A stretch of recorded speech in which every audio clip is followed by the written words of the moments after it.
We don't want to see a situation where it crashes into anarchy, because then Mr. President will be talking about using taxpayers' money to attack taxpayers.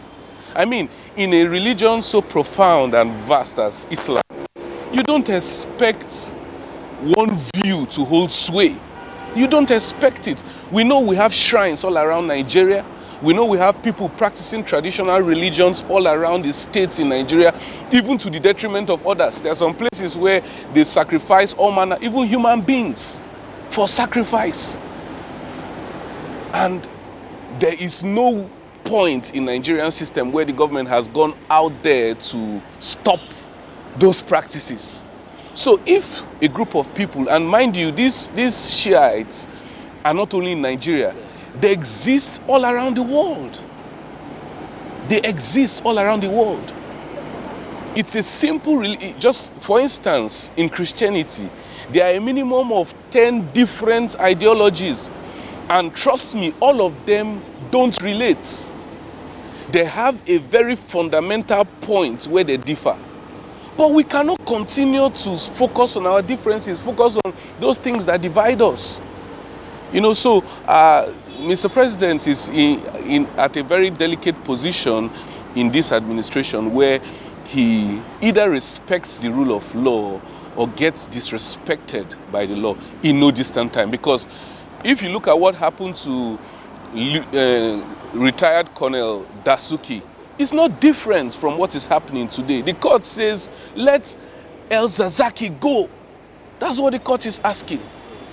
Let El-Zakzaky go. That's the judgment of the court. Let him go.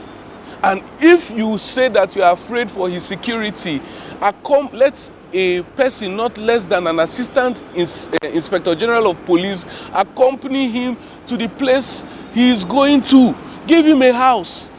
Because they destroyed his house. And you look at the precedents. The court has given this kind of judgment in the past. And the governments have respected it. So why should President Buhari choose to say, no, this is a pariah state. No, we are in a banana republic. I will obey. In fact, you don't have a right to choose what to obey and what not to obey. Because if today he does that, he's laying a very, very, very bad precedent. Very, very bad precedent.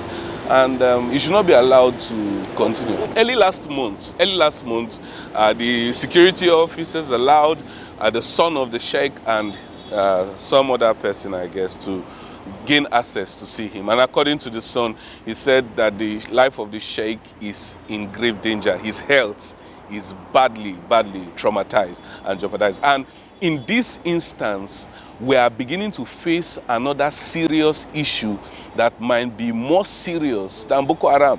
Because this is how it started way back in 1999, 2000, 2001, when Senator Ali Modu Sherif, the then governor of Borno State, decided to use a sect to perpetuate his own personal ideologies, to carry out his own personal program.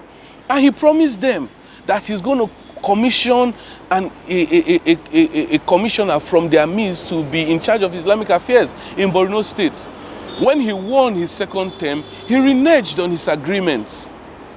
And at this point, the people began to agitate, just like this.